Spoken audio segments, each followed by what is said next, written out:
কিছু লিখেছে, গোছানো অগোছালো স্বপ্ন দেখেছে, ঘড়ি দেখার আগে টাইম ফুরিয়ে গেছে, জানার আগে ইতি হবে কি কোনো গতি। আতা গাছে তোতা পাখি পড়তে পড়তে গেল বেলা, বড় হয়ে শুধু সামলাচ্ছে ঠেলা, পান্তা ভাতে কি তাতে তাদের কি, জীবন শুধু নিচ্ছে মজা। বেকারে বেকারে কেমন টক্কর, ঘটনে অঘটনে যে চারে চক্কর, বেকারে বেকারে। ভিতরে ভিতরে পানির মতো হলেও প্রকাশ ভঙ্গি আপনার অন্যরকম, পাথরের মতো। রানা স্যার অলরেডি আমাদেরকে একটা সলিউশন দিয়েছে। তিনি বলেছেন আপনাদের সবার এক্সাম নিতে। চাচ্চুর মতে এমসিকিউ হচ্ছে দেখাদেখির মহা উৎসব, অ্যান্ড চিটিং করা অনেক ইজি। শেরতাজ ম্যাডাম হলো রিজিক ভাই আন্ডারস্ট্যান্ড, ঠিক আছে? মামনি সব কিছু গুছাই ফেলছি, 7টার সময় পরীক্ষা। নিরাপত্তার ব্যাপারে কোনো ত্রুটি রাখি নাই। স্টুডেন্টরা সব বাইরে থাকবে আর আপনি আর ম্যাডামরা এখানে থাকবে। আবার মনে করুন যে এই ভাইবা পরীক্ষাতেও অনেক সময় স্টুডেন্ট নার্ভাস হয়ে যায়, কেউ নার্ভাস হয়ে হার্ট ফেল করতে পারে, কারো প্রেশার লো হইতে পারে। এইসব ব্যাপারে আমি চেষ্টা করছিলাম একটা অ্যাম্বুলেন্স রাখার জন্য, পরে দেখলাম যে অ্যাম্বুলেন্স রাখলে তো ঝামেলা, নিতে নিতে রুগীর কী হয় না হয়, এই জন্য আমি একটা ডাক্তার ঠিক করে ফেলেছি। ডাক্তারও সবসময় থাকবে আর পাশে তো আমি আসছি। খুব ভালো, কিন্তু তুরাগ মামা আমাদের এক্সামের প্যাটার্নটা চেঞ্জ হয়েছে। আরে রানা স্যার যে কী করে না, সব কিছু ঠিক করে ফেলাইছি, এখন আবার না করতেছে, মানে প্যাটার্ন চেঞ্জ করতেছে না, কী চেঞ্জ করতেছে বুঝি রাখছো না, চাচ্চু কিছু বলেনি। আসলে একটা স্পেশাল রিকোয়েস্টে আমি চাচ্চুকে বলে চেঞ্জ করেছি। বলেন কি এই স্পেশাল রিকোয়েস্ট? আপনারা কি স্পেশাল রিকোয়েস্ট করতে বলেন তো? রিজুক। ও রিজুক ভাই, রিজুক ভাই বলে কোনো সমস্যা নাই। উনি আসলে সৎ লোক, নিশ্চয়ই কোনো সৎ উদ্দেশ্যে এটা করতে চাইছে। তা মামনি, তা এটা যে আপনি যে কি প্যাটার্নটা কি করলেন, তো এই প্যাটার্নটা চেঞ্জ মানে মানে তাহলে এখন কীভাবে পরীক্ষাটা নেবেন? বলবো, আপনি গিয়ে আগে ম্যাডামদেরকে ডেকে নিয়ে আসেন, এরপর একসাথে বলবো। আসলে কিন্তু ওনাদের প্রশ্ন করতে হবে, ম্যাডামদের ডেকে নিয়ে আসি।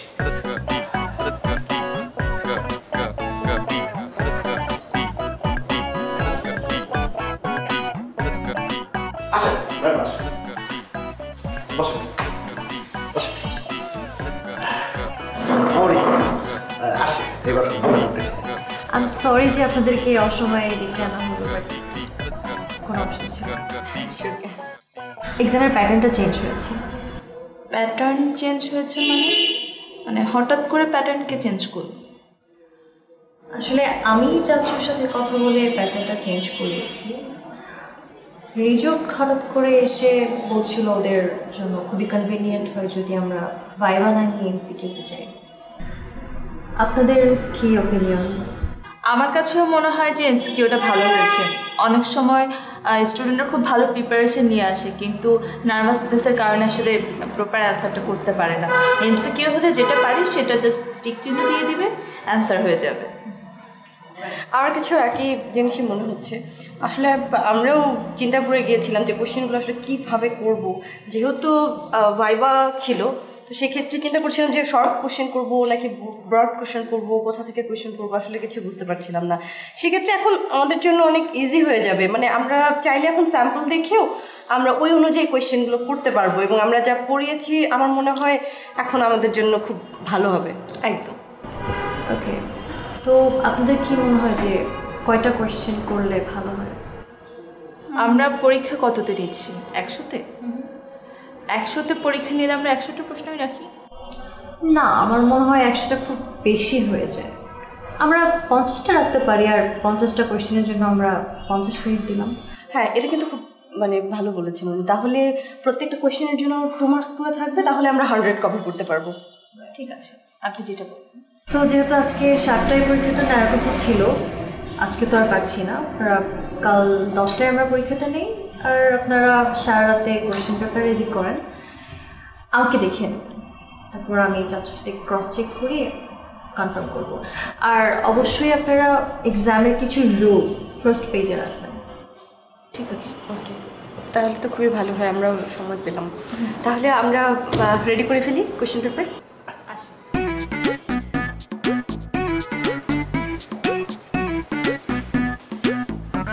মামনি, আমাদের কিন্তু এই প্রশ্নপত্র নিয়ে খুব সতর্ক থাকতে হবে। আপনি নিশ্চয়ই খবর দেখছেন, ওই প্রতিষ্ঠানের প্রশ্নপত্র ফাঁস, ওই শিক্ষা প্রতিষ্ঠানের প্রশ্নপত্র ফাঁস, ওই পরীক্ষার প্রশ্নপত্র ফাঁস। আমাদের প্রতিষ্ঠানে প্রশ্নপত্র ফাঁসের জন্য কোনো সুযোগ না থাকে, এই ব্যাপারে আমাদের খুব সতর্ক থাকতে হবে। সেজন্য তো আপনি আছেন। এটা অবশ্য ঠিক বলছেন। আচ্ছা ঠিক আছে, চাইতে নেই। ও আরেকটা ব্যাপার, মানে এই যে আমরা যে পরীক্ষার টাইম চেঞ্জ হয়েছে, আবার ওই যে কী যেন ইংলিশে বলে প্যাটার্ন চেঞ্জ হয়েছে, এগুলো হয়তো রিজক সাহেব কিছুটা জানে, আর অন্যরা তো জানে না। আমি সব স্টুডেন্টদের জানিয়ে দিয়ে আসি, ওনারা একটু ফ্রি হয়ে যায়। ওকে, ঠিক আছে ঠিক আছে।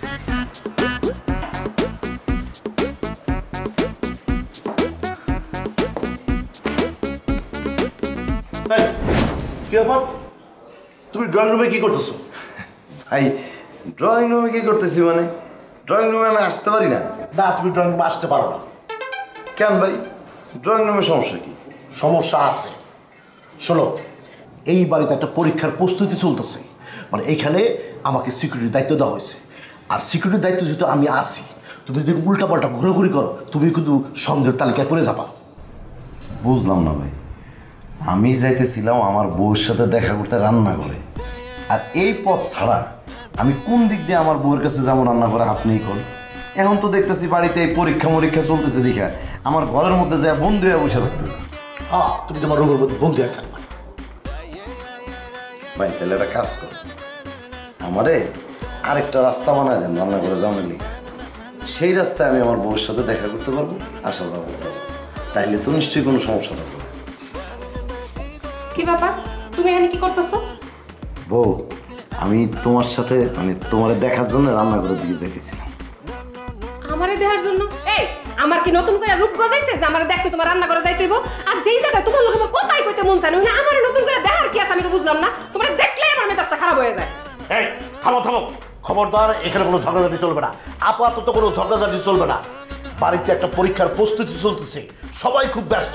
এই যেমন সিরতাজ মামুনি, উনি আছে ম্যানেজমেন্ট নিয়ে ব্যস্ত, স্টুডেন্টরা পড়াশোনা নিয়ে ব্যস্ত, ম্যাডামরা আছে প্রশ্ন নিয়ে ব্যস্ত। এই যে আমি আছি সিকিউরিটি নিয়ে ব্যস্ত, আবার ম্যানেজমেন্ট এই দায়িত্ব পালন করতেছি।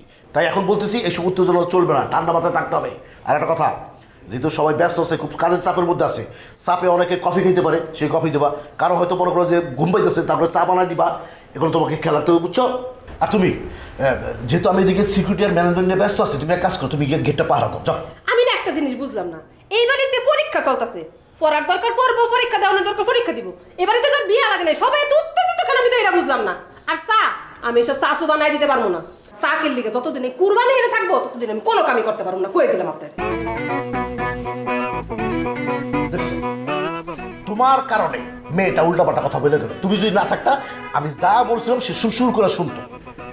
ভাই একটা কথা বলি, এত কাজ থাকতে বাড়িতে, এত দায়িত্ব থাকতে, আপনার আমার আবার ওই দারোয়ানের দায়িত্বটা দেওয়া লাগলো? তুমি কি করো? সারাদিন তো বৈশা বৈশা খাও। তোমাকে এখন একটা দায়িত্ব দিচ্ছি, সেটা আবার পালন করতে পারবো না। তোমাকে যেটা বলছি সেটাই করতে হবে। যাও, গিয়ে দারোয়ানের দায়িত্ব পালন করো।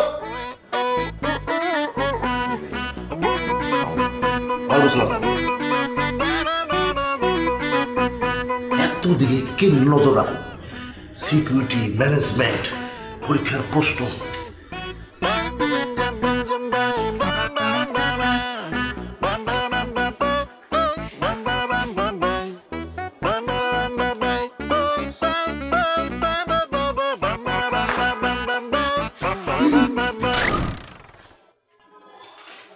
কি ব্যাপার, কি নিয়ে এত টেনশন করছো? টেনশন করবো না, মানে রাঙ্গা স্যারের মাথায় হুট করে কি আসলো কে জানে। উনি একদিনের মধ্যে তার উত্তরাধিকার সে বেছে নেবে, একদিনের মধ্যে পরীক্ষা কি কি বলতেছে না বলছে, আমি টেনশন করবো না? বলেন। এত টেনশন না করে পড়ালেখাটা করো, যদি কিছু না বুঝো আমাকে বলো, আমি বুঝিয়ে দিচ্ছি। মানে রাত বলে পরীক্ষা, এই সময়ের মধ্যে আপনি কি আমাকে পড়াবেন, কি মাথায় রাখবো আমি, আর কি বা পরীক্ষা দিব বলেন? আমার পক্ষে সম্ভব না। আমি আমার পাগল পাগল লাগতেছে।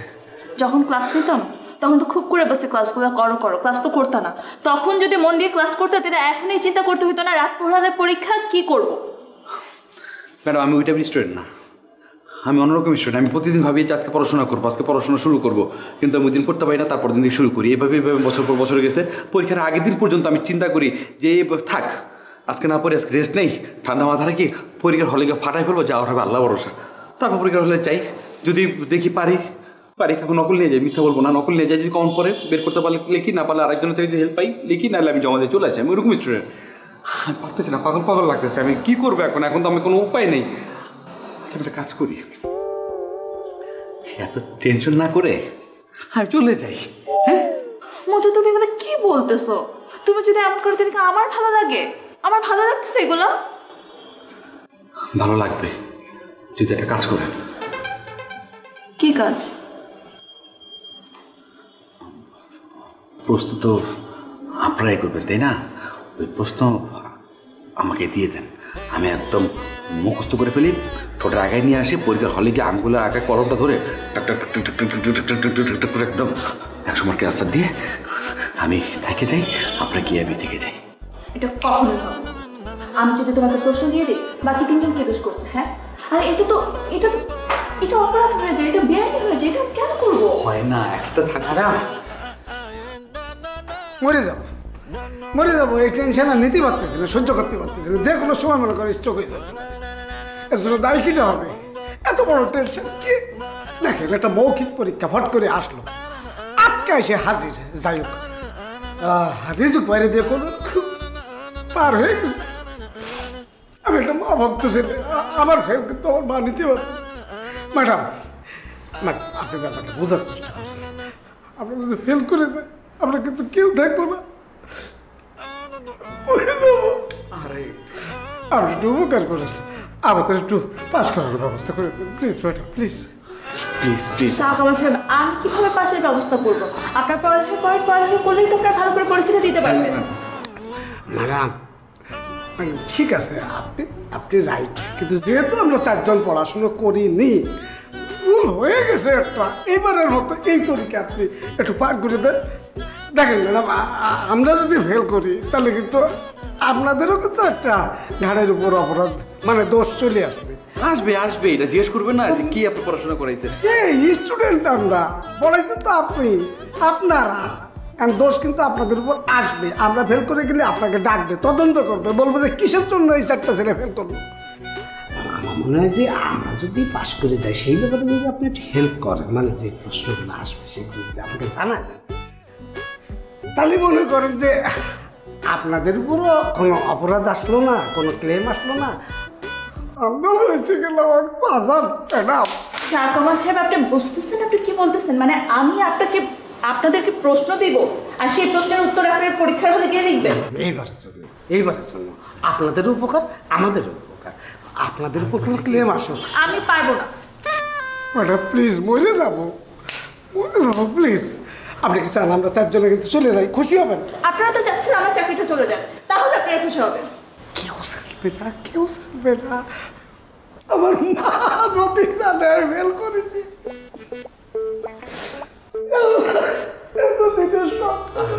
এই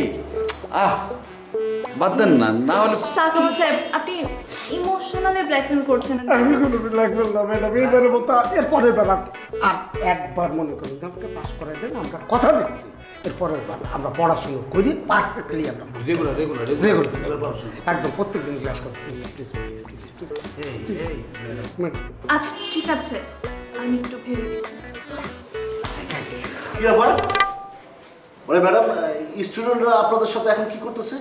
এখন তো ক্লাসের টাইম না। ওই যে কাল পরীক্ষা, আমি ওই দোয়া নিতে আসি। দোয়া? হ্যাঁ দোয়া।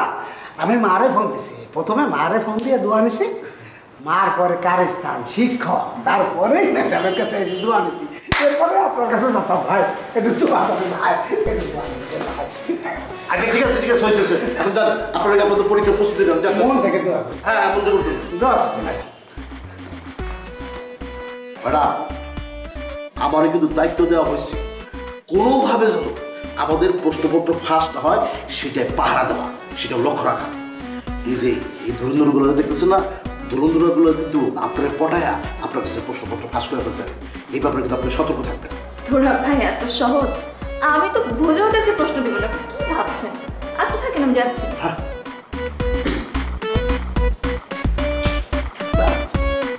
এই ম্যাডামের প্রতি আমার বিশ্বাস আছে, সে এটা করবে না।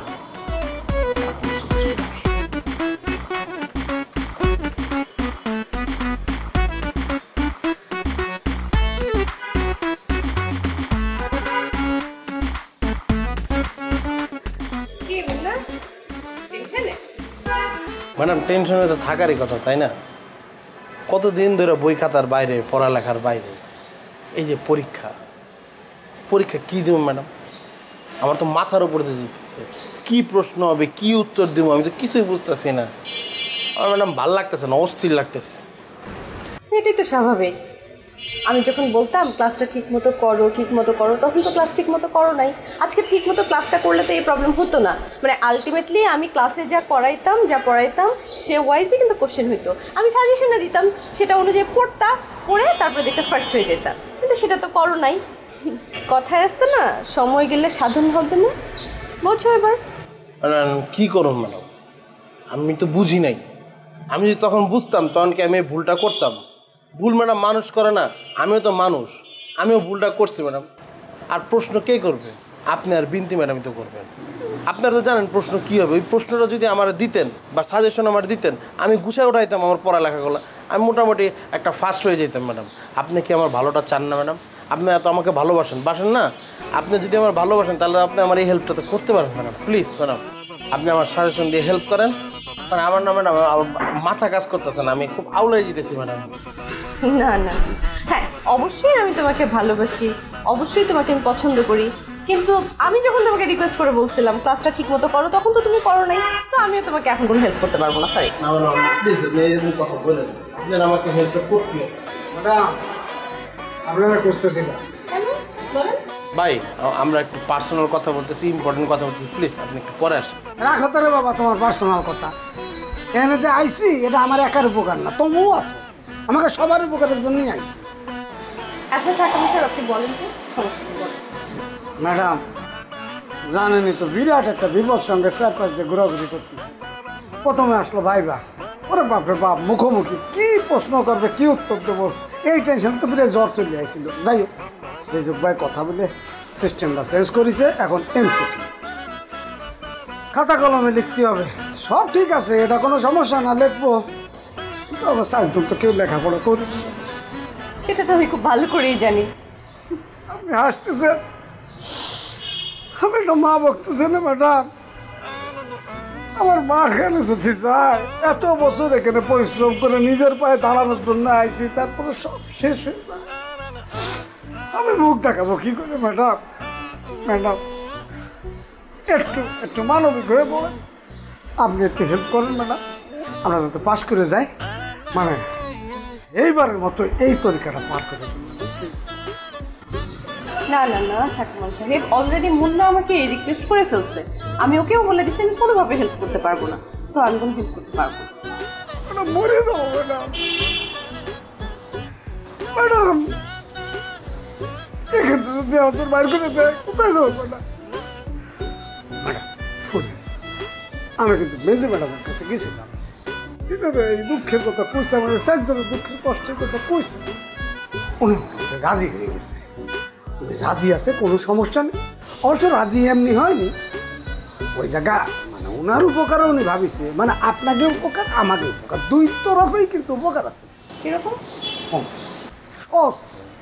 স্টুডেন্ট কার আপনাকে, আমরা যদি ফেল করি তাহলে ইজ্জত কি আমাকে যাবে, আপনাকে যাবে না? হ্যাঁ, এই দায় কি আমাকে একা আর আপনাকে নাই? আমরা ফেল করলে আপনারা যে খারাপ শিক্ষক এটা প্রমাণিত হয়ে যাবে।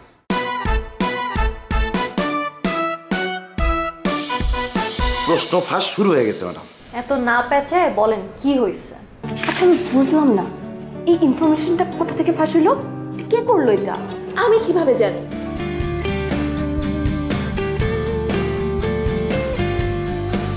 পরীক্ষা দেওয়ার সময় তো মাথা গরম থাকে, এর লেগে আমি চিন্তা করলাম যে ভাইগুলোকে ঠান্ডা শরবত বানায় লয়েছে, ঠান্ডা শরবত খাইবো আর ঠান্ডা মাথায় পরীক্ষা দিব, সবার পরীক্ষা ভালো হইব।